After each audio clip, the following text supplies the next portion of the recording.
Okay, so question was raised about number 31 in the 6.1 assignment. So we're going to look at question number 31. I'm not at home. I'm traveling right now. So I'm making the most of what I have available to me.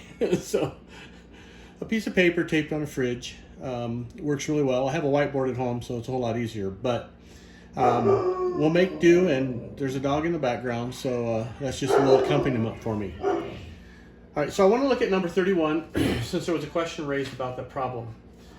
So we'll look at it. Let's look at it carefully. Let's find all the components first. So the first thing we'll look at is Tiffany and Ben Bridge. That's we know that they're conjuncted together, so we know that's going to be in parentheses. So we have a Tiffany and a Ben Bridge. So Tiffany and conjunction.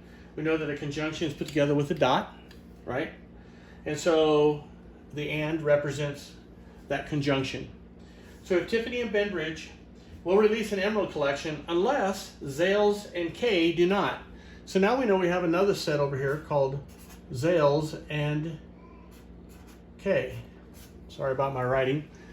So we have a Z and a K, right? So now we've established the two elements of our equation. And we want to look at it. We've got our indicator operators here. The and represents a dot, the and represents a dot.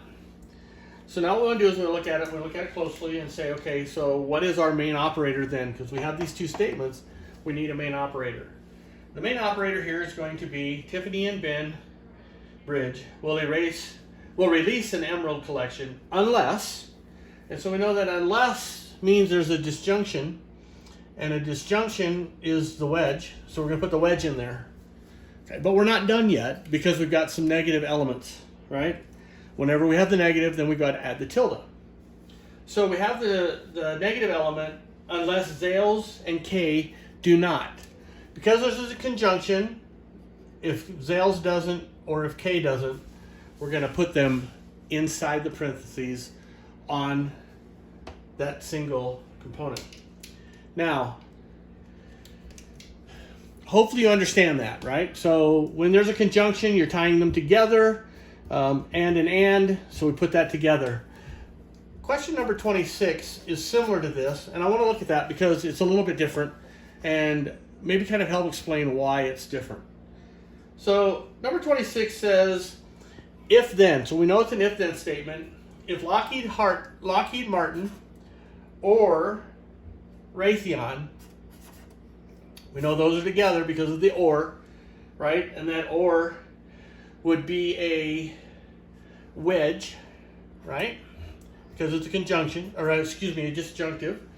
And using the key, the cheat sheet that I gave you, I'll just show you a picture of it that was available on the in the module for today, or for this section. Says unless. So right here we have the word unless. I'm not trying to flip you off, but that's unless. So we can use, so the cheat sheet's just to help you because this isn't always the easiest to remember. All right, and then we're going to look at it and say then neither General Dynamics, so we have a General Dynamics, nor Boeing, so we have Boeing. We know those are together, and we know that it's going to be a conjunction as well because of the or, a disjunction, and so we put in the wedge. Okay, but now what we have to do is we have to look at the if-then. And we know that an if-then statement uses the horseshoe, right? So we go to the horseshoe because the horseshoe shows us right here, if-then, okay? So we got that established. Now we have to deal with that negative element, neither nor, okay? When you have an or and a neither, it will always go on the outside, okay? It's the way it is. Neither nor means the entire thing is a no, okay? So Lockheed Martin and Raytheon will flood the world with weapons of war. If they do, then General Dynamics and Boeing will not, basically is what we're saying. So General and Boeing will not, they will, okay? when you have a conjunction, each one stands on its own, and when you have a disjunction, they're banded together.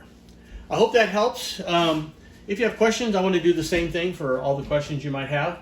And like I say, for the till next probably Tuesday when I get back, it'll be a little makeshift. I'll be doing stuff like this in the airport.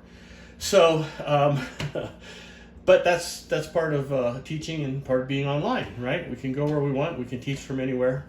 And so we had to go take care of some business, and so we're out of town. If you have any questions, let me know, and I'll get you another video soon. Thanks.